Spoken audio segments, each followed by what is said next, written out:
So Priyanka, we are using a software called Code Blocks. That is what we use for writing programs. And so you will have to get started with that. So I think it will take 1 or 2 days for you to bring laptop. Right? Yes. Till then you can work with pen paper. So let's create a project, console application, C, and it's class 3. So project done, main.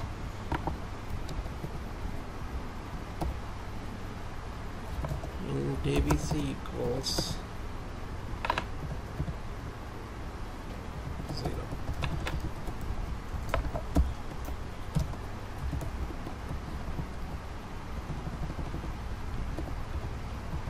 So what will be the output of this?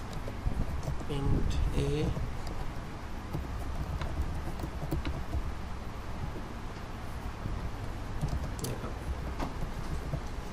what will be the value of a if we run this program?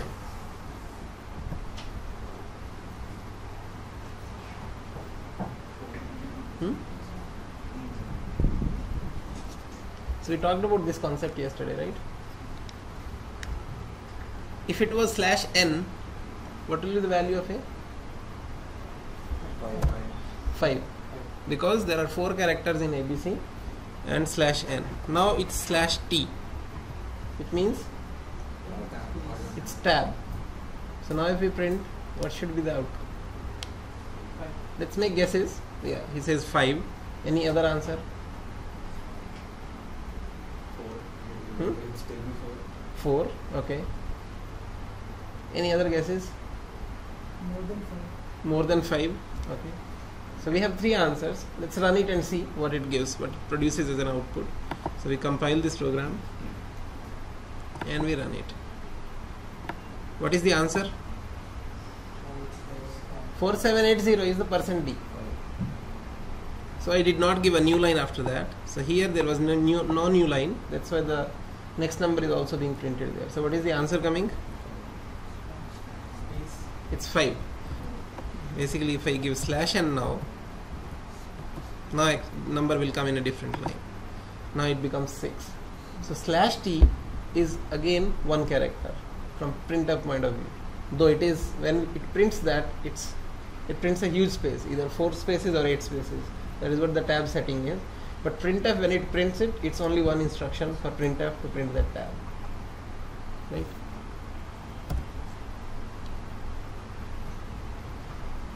Okay, so that was about printf.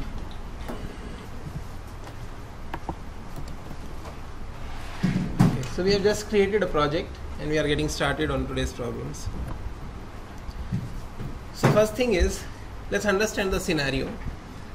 If we take a number n as input and we want to output numbers starting from 1 to n, if that is the scenario, we have to do multiple things. So how do we achieve this in C language? So there are 3 loops possible, but we are going to focus only on 2, while and for loop.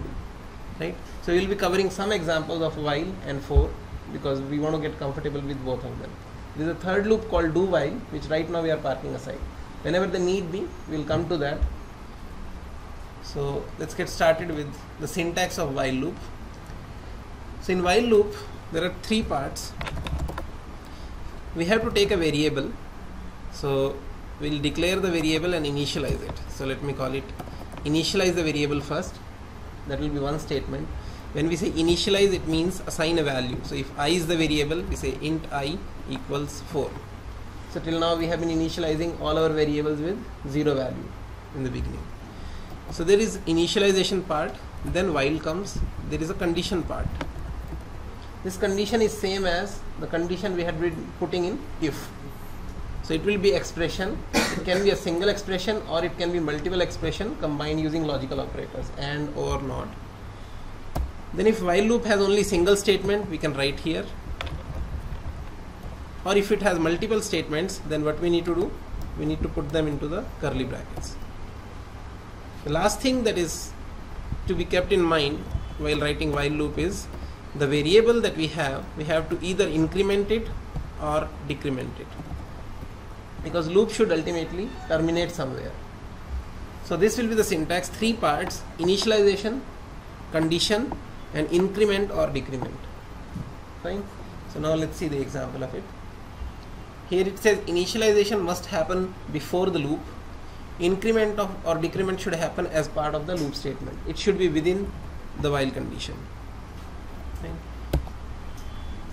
So this is that hypothetical language, not the C syntax, so we can get past it. So this is an example which is printing value from 1 to,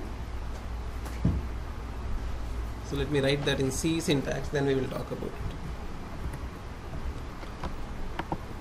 So void print sequence int n. We are giving an n to our function. The goal of the function is to print, so we are not returning anything. We give a value n, and the goal we are setting is we have to print from 1, 2, 3, 4 up to n. N is included. So let's take a variable inside, and let's stick to our habit of initializing the variable. So we initialize it with 0. Now we write while loop. While I is less than 10 or less than n, what we want to do? We want to print I. Printf %d, and let me give a space here and say I. Now if I run this, what will be the output if I pass n as 5? So I'm calling print sequence with 5. 0, 1, 2, 3, 4. 5, it will not be printed, right? So let's try to trace it like we used to trace in pen and paper. It won't come. It won't come. It will be an infinite. Yeah, because there is some mistake. Yeah, so we'll figure out that ourselves by tracing, because tracing, we talked about, it's a technique to figure out the issue in our program. So right now looks like it will print from 0, 1, 2, 3, 4.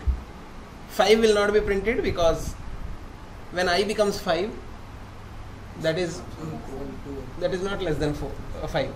That condition will be false, we should come out. So the way to trace in code blocks is to debug it. The terminology used is debug. So for debugging, we need to come here and we need to do a click. So yeah. So after the number, if we do a click, a red dot will come, and this dot is called somebody said some word. Sai, you said?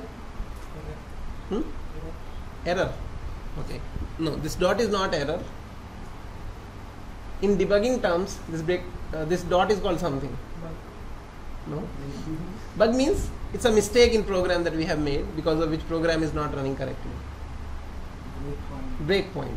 So this is called a breakpoint, from where we want to start debugging our program. That means if we run this program in debug mode, the program will stop at line number 7. From there we can go step by step. Fine. So in order to debug, we will not use the red one. We will not use the green icon, we'll use the red icon. This icon, if you see, this is saying debug. Right? Now we will see our tracing in computer in action. So this breakpoint is set. First let me compile the program. It compiled successfully. Now let me run it with debug. So when it ran, it started with the main. In main it saw we are calling a function. So it went to the first line of function and their execution would have started. But now we see a yellow icon here.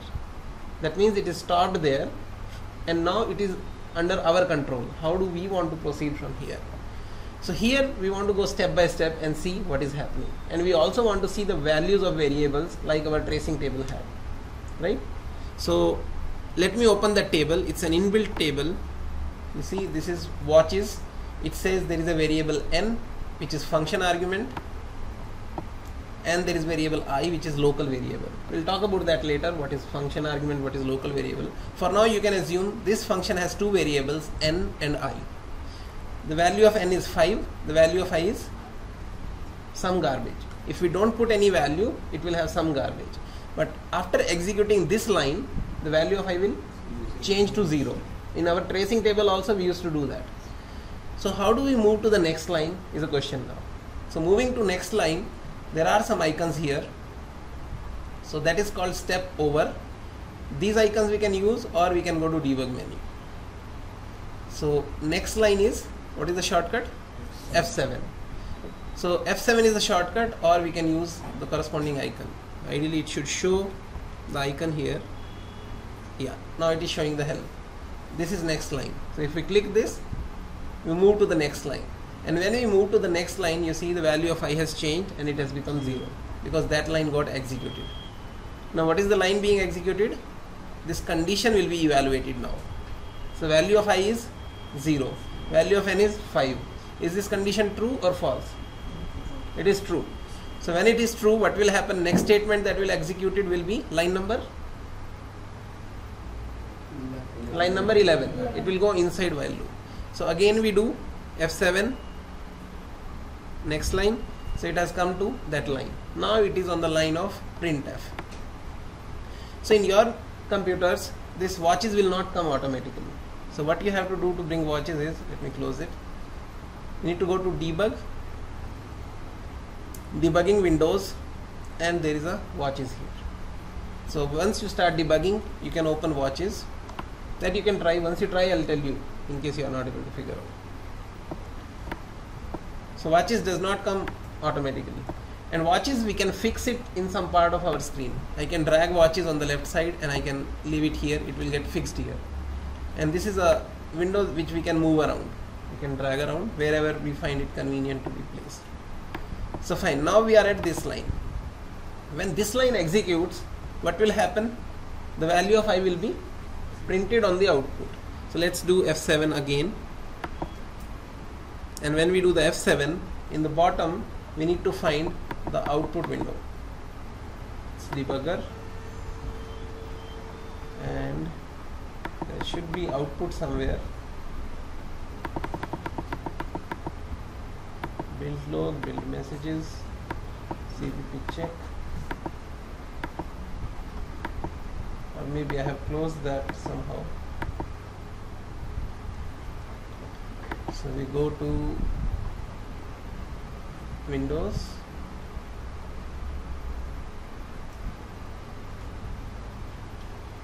okay, no problem. We'll figure out where is that window. See, right now I don't remember where typically it comes. So no problem. Let's get continuing. So value of I is printed, which is 0. Let's assume that would come on the output. After that, after all the statements in while loop they get executed, again we go on top and the expression is evaluated again. What is the value of I now? 0. Why? Because we did not increment it. As per the instructions, we should have incremented this value, because it says increment or decrement should happen as part of the loop statement. So that is missing. Let's fix that. So let me close this. So what is the statement I should put here? Ideally it's I is equal to I plus 1. That means we are adding 1 to I and updating the value of I. Or there is a shorthand notation I plus plus, which means the same. I is equal to I plus 1. So let's go with this syntax for now. In future we will be using I plus plus. So just keep in mind that is the way to increment. Now what will happen? Let's debug once again. So I'm clicking the debug button. So it comes here. We do F7. We come to the evaluation of condition. Condition is true. We get inside. We print the value of I. I changes. Now you will see I becomes 1. Then again condition is evaluated. Is 1 less than 5? Yes. So condition is true. We go inside. So 1 will be printed. I becomes 2.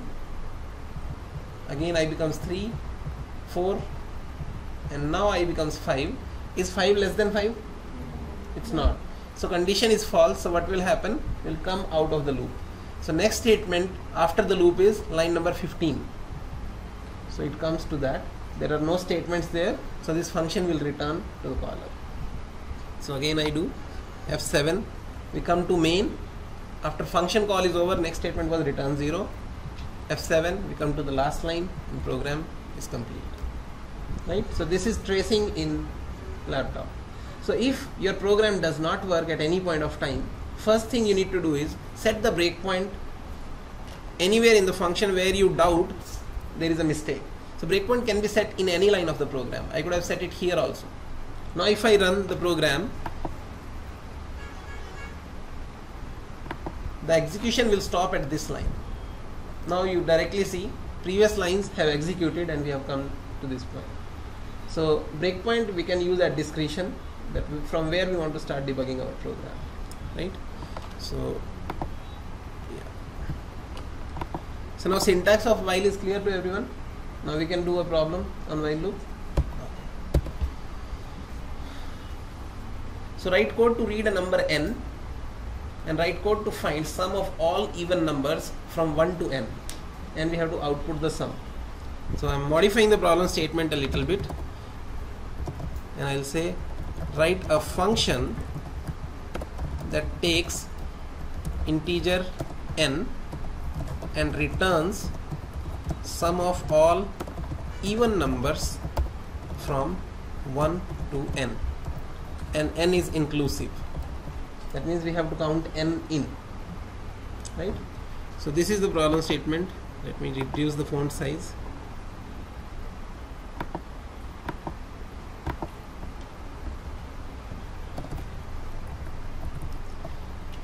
Get to your program, clear the main should not have anything. Start by writing a function.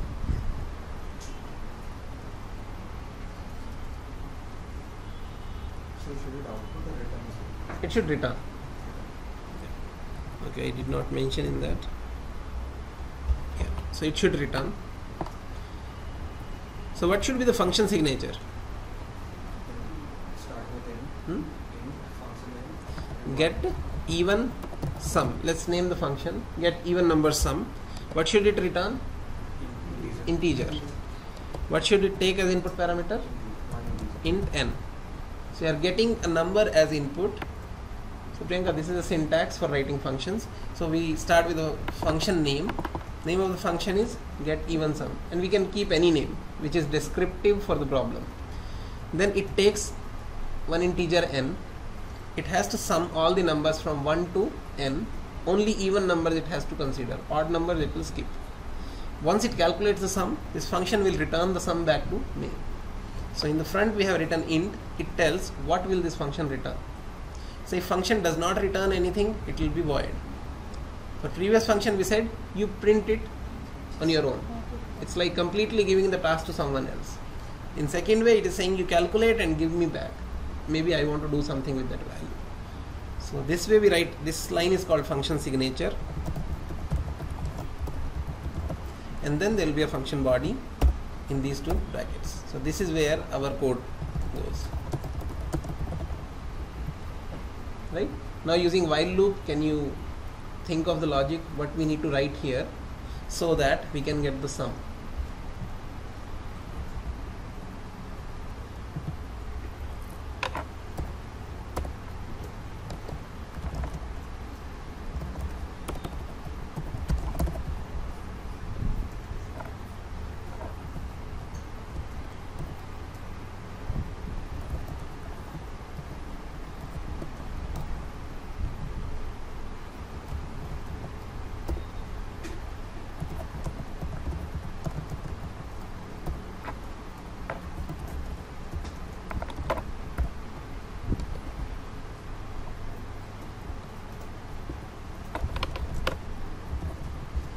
We have to use one more statement called return.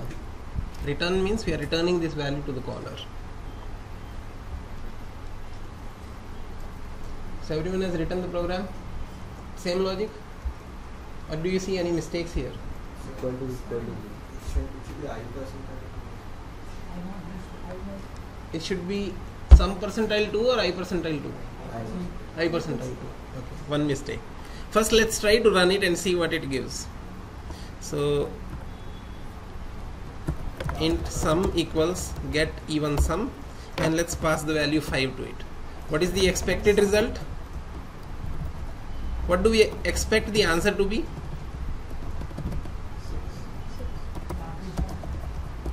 We expect 6. Expectation is 6 because 2 is a even number, 4 is an even number. 2 plus 4, 6. That is expected result. Let's see what this actually gives us. So answer is this will print. So in main there is there any problem in main, or I'm calling correctly? Just the main logic. These two lines, is that fine? Yes. Okay. So let's compile it and run it. Rather than 6, we are getting answer as a very big number. That means there is something wrong.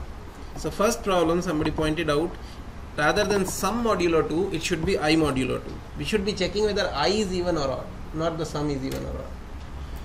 Now we fixed it. Let's run it. Result is still the same. That means there are more bugs in the program. So what is other mistake? Point out the mistakes here. I is equal to 0. I is equal to I plus 1 is achieved using I plus plus.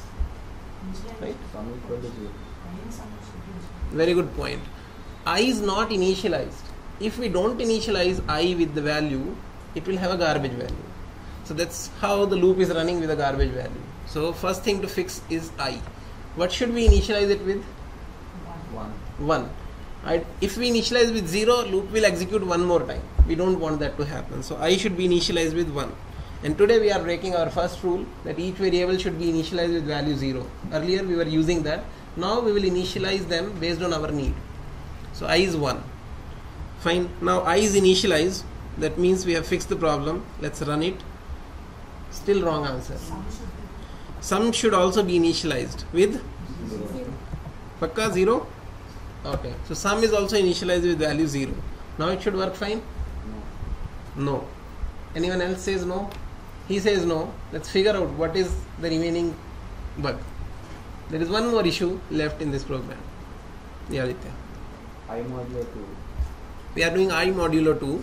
If you do that, you will get odd number. Double equal to 0. We talked about this problem yesterday. I modulo 2 will return 1 in case of odd number, which means that will be true and will be going inside. So right now we are adding odd numbers. Now if we run, if this is counting only odd numbers, what should be the answer now? 1 plus 3. 1 plus 3 plus 5. 5, 3, 8, 1, 9. Let's see. Now at least we are getting okay. This problem is coming because if condition is wrong. So let's fix that also and we make it double equal. So now if we run it, so this is our complete program.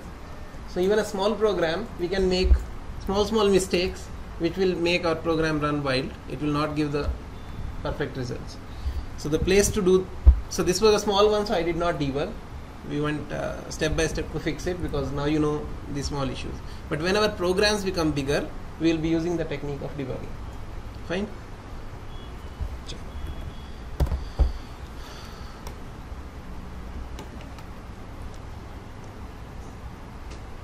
So treat it as you have to write a function which takes a number and it reverses the number and returns that.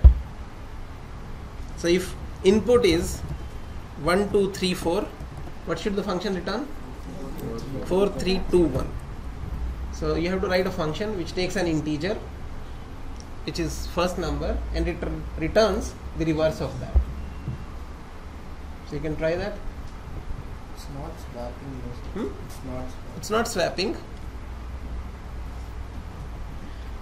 We know the modulo operator. Using modulo operator, can we extract digits of the first number?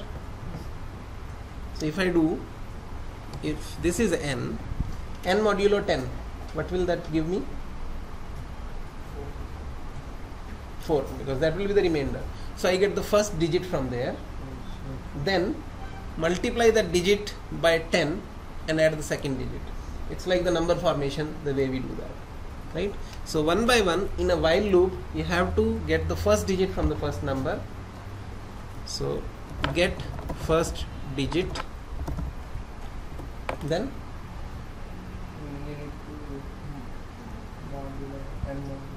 so this, you know, it will be done through modulo. So this is algorithm we are talking about. Then add that digit to final number. So we will have to store the final number in some other variable, like we stored sum here. Then increment or decrement of n we have to do. So we will reduce n because last digit we have taken. We want now only 1, 2, 3 left in n. So if we divide n by 10, We will get the second. we'll get 1, 2, 3. So increment or decrement will have n is equal to n divided by 10. And we will continue the loop till n is non-zero. Right? With this, try to code it first, then we will discuss. Okay, tell your logic, we'll talk here. So the function signature is returning int reverse num int n. Right? Okay, so now tell what have you written? Is your variable n or something else? Okay, let's use r. Here. Tell me line by line the code you have written. Int x is 0, y is 0. Like this? Okay. While r not equal to 0, x equals r modulo 10. Okay. Then y plus equal to? Okay, so let me use it. Y is equal to x into 10. This is what you are doing. Y plus x into 10. Okay. Then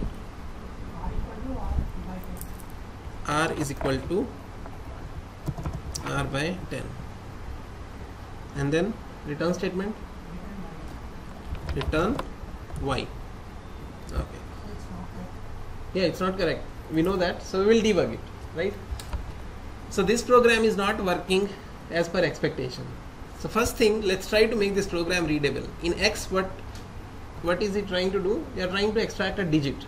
So let's name it digit. So we are extracting a digit. After we get the digit, what we should do? We should get the reverse number. So let me name y as reverse and y as reverse, and x is digit, and r let's leave intact. So what we will be returning will be y. Just change the variable name so that everyone can understand what each variable means. Now first thing we are doing is, if r is not 0, let's try to trace it with an example of 1, 2, 3. So I'm going to use one more shorthand notation. I'm going to printf reverse %d. I'll directly make a call and print the value here. So reverse num, and we are saying 1, 2. So expected answer is 2, 1. So now if we compile it and run it, you see answer is coming as 30. That means something is wrong. So let's try that where things are going wrong. So what we do, we set a breakpoint on first line. From there we start understanding the code. So after setting the breakpoint, I can start debugging. And when we start debugging, the watches window comes. It says r is 12. Digit and reverse, right now they have garbage values. Right? These values we did not initialize. Now once the first line executes, these values will become 0 because both of them are initialized with 0. F7, both of them became 0. Now we are evaluating if r is not 0. Condition is true or false? Condition is true, r is not 0. F7, we get inside. So we are trying to extract the last digit. What is the last digit of r? 2. In 12, the last digit is 2. F7, in digit we got the 2. So till now logic is correct. Now what should we do with the 2? This should be added to the final number that is constructed till now. Final number we are storing in reverse. So right now number is 0. So we should be multiplying reverse with the 10 and then adding this digit. Because any digit we extract, it should go in the back of the number. So in this line, what we are doing, we are multiplying digit with 10. That should not be done. So 10 multiplication should be done with the reverse. So that is something to fix here. So let me cut it from here and paste here. And you people are used to cut, paste, copy, paste. Control X is for cut, Control V is for paste. Control C, copy, paste. So this will be using quite often to move around our code. So now we change this logic. I do F7, and after doing F7, reverse became 20. How did it become 20? Okay, because it executed the previous code. In this runtime, it does not pick up the changes. So now if we debug, let's go F7 because first two we have validated. Now when we come to reverse, it is multiplying reverse with 0, reverse with 10 and adding digit 2. So right now reverse value is 0. After this line, what will it become? 2. Because right now reverse is 0. 0 into 10, 0 plus digit which is 2. So reverse will become 2. So let me do F7. Reverse has become 2 and number R which is 12, now we are reducing it to 1. So I do F7, it become 1. Now that is the only digit remaining. So we go up, condition is true, we get inside. Modulo 10, what will it give us? Number is 1, we are doing that modulo 10. 1. So 1 has come in digit. Now how do we add digit to the number? Reverse had 2, multiply 2 with 10 and add 1 to it. So it will become 21. F7. Now this has become 21. R is equal to R divided by 10. If we divide 1 by 10, what will happen? 0. It will be 0 because integer division doesn't give the decimal answers. So it will give integral answers only. So 1 divided by 10 is not 0.1, it is 0. So we do F7. R became 0 now. Now the condition is true or false? It's false. So what will happen? We'll come out of the while loop. So we'll go to return statement. And now what we are returning? REV 21. So 21 will be returned to the main. And this will be printed. So right now here it is not being printed. So let me run it this way so that we can see the output. Or I think I'm making a mistake. When we debug, okay, this is where the window is. Now we'll come to that in a short while. Yeah, output is being shown in this window. It was there in the backend. So here it puts only debug logs, but again it opens the window. So that is what was missing. So reverse is coming even in debug mode. Now, what if I would have written while R is greater than 0, then continue reversing the number? Will this work? This will work. So let's try with this. We just change while R is greater than 0, continue. So we are getting the answer. But now let's try with other cases. What are other interesting test cases? Negative numbers. So let's try with minus 12. When we go with minus 12, what is the expected answer? Minus 21. Let's run it now. What is the answer coming? Reverse 0. Why it is coming 0? So this condition becomes false in the beginning. So that is where the problem is. So two ways to fix it. One, we go to the old way while R is not equal to 0, because negative number will not be 0. So we continue to do that. So let's trace it with this. Right now R is minus 12 and we go step by step. F7. Now what will go in the digit? Minus 2. Because there was a negative number, we did a modulo 10, now we are getting minus 2. Reverse is minus 2 because 0 plus minus 2. Next, we get the next digit, that is also negative number, minus 1. And we are adding that here. Next, okay, now we come out. So every calculation is happening with the negative. But in this case, the answer is coming correctly. So that is one way. Second way is, we see in the beginning itself whether number is positive or negative. So we say int sign. Sign is a variable we are keeping to keep track of number is negative or positive. So if number is negative, we will put minus 1 in sign. Otherwise, we will put plus 1 in sign. So we will use the shorthand notation of if else, which was ternary operator. So what we can say, if R is less than 0, then what should we assign? Minus 1 or 1. Very shorthand way of saying, if R is less than 0, give minus 1 to sign. And after doing that, we can say if sign is less than 0 or if sign is minus 1, that means number is negative. So what we say, R is equal to R into minus 1. So we made the number positive. Now our old logic of R greater than 0 would have worked. and when we are returning, we will be returning sign into reverse. So that way. Another thing is, we don't even need this if statement. If number is negative, this line will make it positive. If number is positive, this line will still leave it positive. So this is another shorter way of make number positive. A little complicated way, but we should be aware, okay, there is this way also. We could have kept track of the sign, and then we would have used our function in the same way. Okay? So any doubts? So this is clear. Let's move to the next problem then.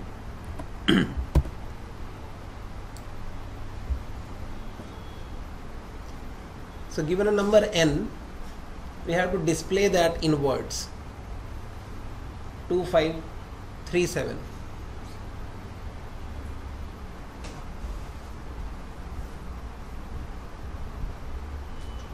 Any ideas? How do we make this function? So now we are writing a function which will print a given number in words. We don't want to return anything. So first thing, let's start with the function signature. So what should be the name of the function?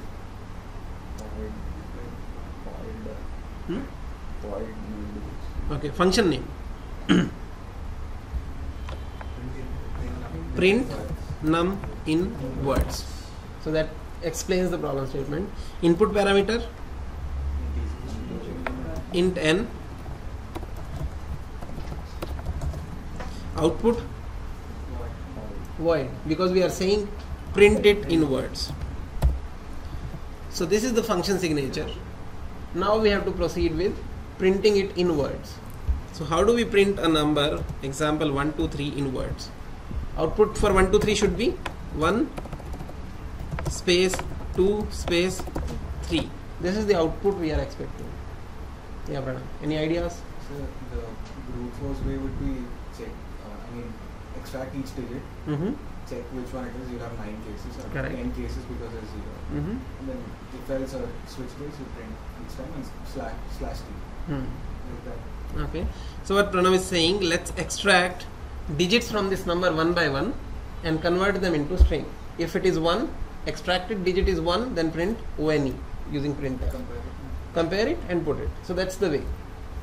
So, but the problem is, when we start extracting the digits, we will use modulo operator. And modulo operator will give the first digit as 3. But what we want? 1. So first what we should do? We should reverse this number, then extract digits one by one, use if else and print it. So now we are going to use our previous function that we wrote.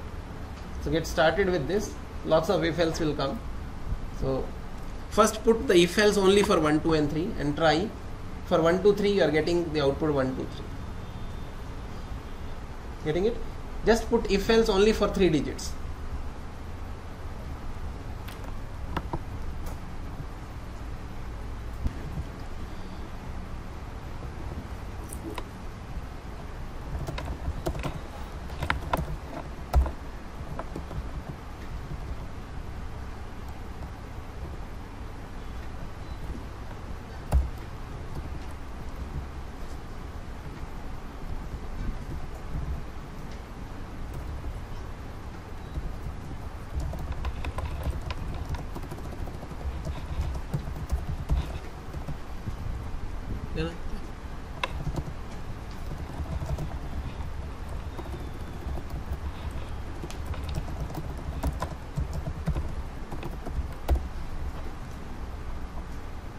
So you first reverse the number using that function.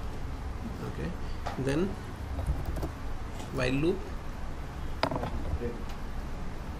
is not equal to 0. Okay. Then we get the digit.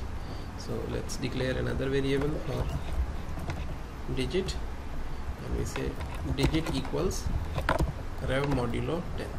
So we got the digit. If digit is 1, we will print f, and we give space also. Else if digit is 2, print f. else if digit is 3, printf 3, and we are done. So rev has to be changed, rev divided by 10. So that way we'll come out of the loop when all the digits are exhausted. Should we return anything? No, because it is returning void.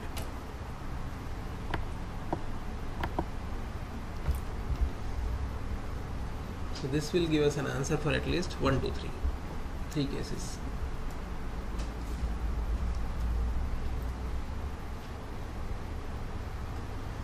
So everyone got the similar logic? Any questions? No. So let's try to run this program. Now let me make main clean again. Print num in words. We give 1, 2, 3. So it is printing 1, 2, 3. Now we have written if else if. Those are the statements written. So there is an alternative for that, which whenever there are lots of outcomes. So Parthu, there is a new construct we are introducing. Rather than writing if else if, we have another syntax which is switch case. So I'm introducing the syntax now. Switch, and we check the digit here, and then we put cases which will match to its values. So case 1, that means if digit is 1, then execute the statement in case 1. So we printf 1, then we have to give a break here. Case 2, printf 2, break. Case 3, printf 3, and break. So after 1, if we don't give space, what will happen? 1 will be printed, then 2 will be printed without giving any space. So we have to take care of that space. So now we change the same logic. Rather than using if else, we are using switch case. So if we run it now, results should still be the same, but we just got one new construct introduced, which is switch case. So now we can fill other cases from 4 to 9. So instead of if and else, we are using case and break. Instead of If and else, we are using case and break. Yeah, we are using switch and case. The switch is similar to if, but just that condition matching has broken into the condition and the cases. So this is another syntax. You can go over the syntax in that book.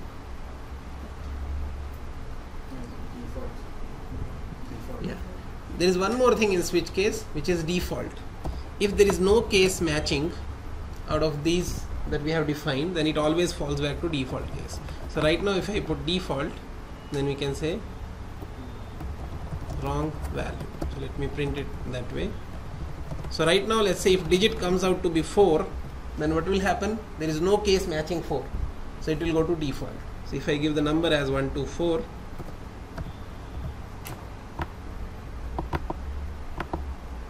say 1, 2, wrong value. And in case we forget to put break, what will happen? After matching the case 1, it will print 1, but it will not stop here. It will get into the case 2 also, because there is no wall kept there.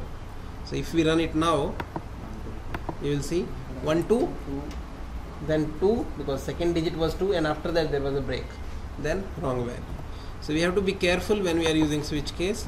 Remember to put breaks after every case.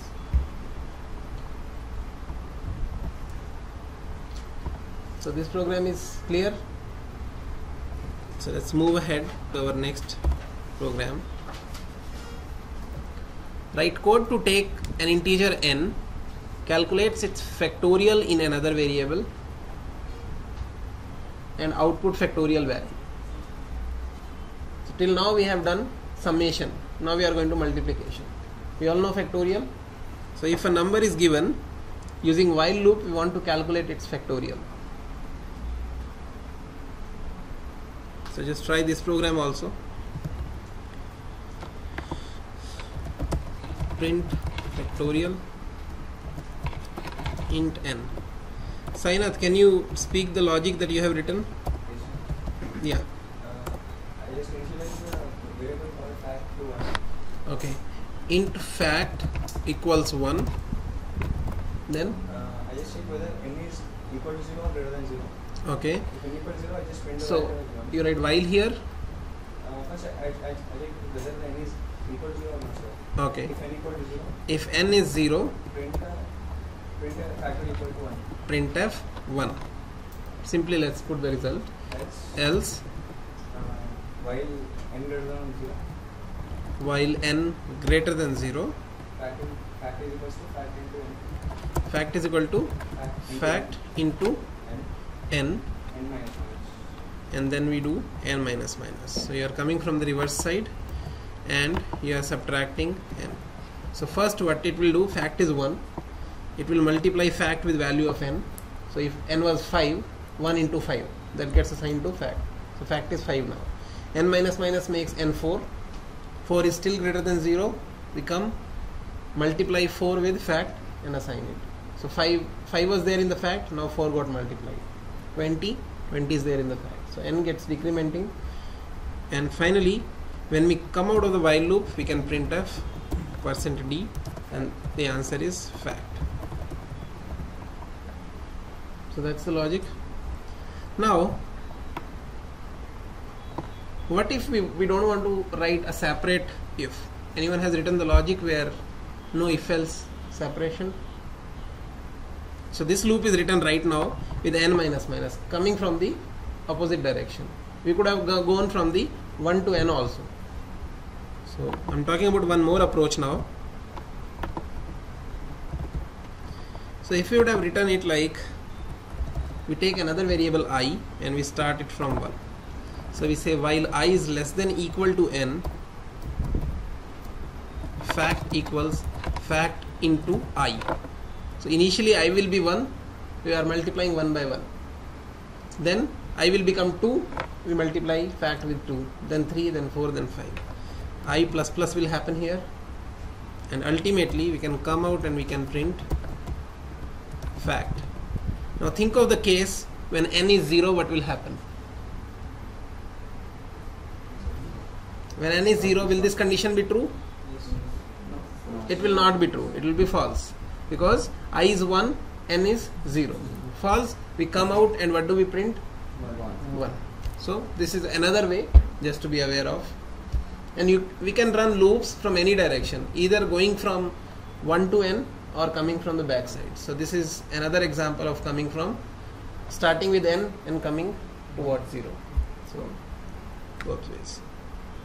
So even in this logic, without the if else, it will work even for n equal to 0. Okay, in this logic, Pranav says it will work without that. So let's try and discuss that. Good point. So what will happen if n is 0? Condition will be false. We come out and we directly print the fact value. Yeah, that's a valid point. So we don't need if else even in second case if we are coming from the other direction also. So we call it approach 1. This we call approach 2, and if else, if we need, let's call that approach 3.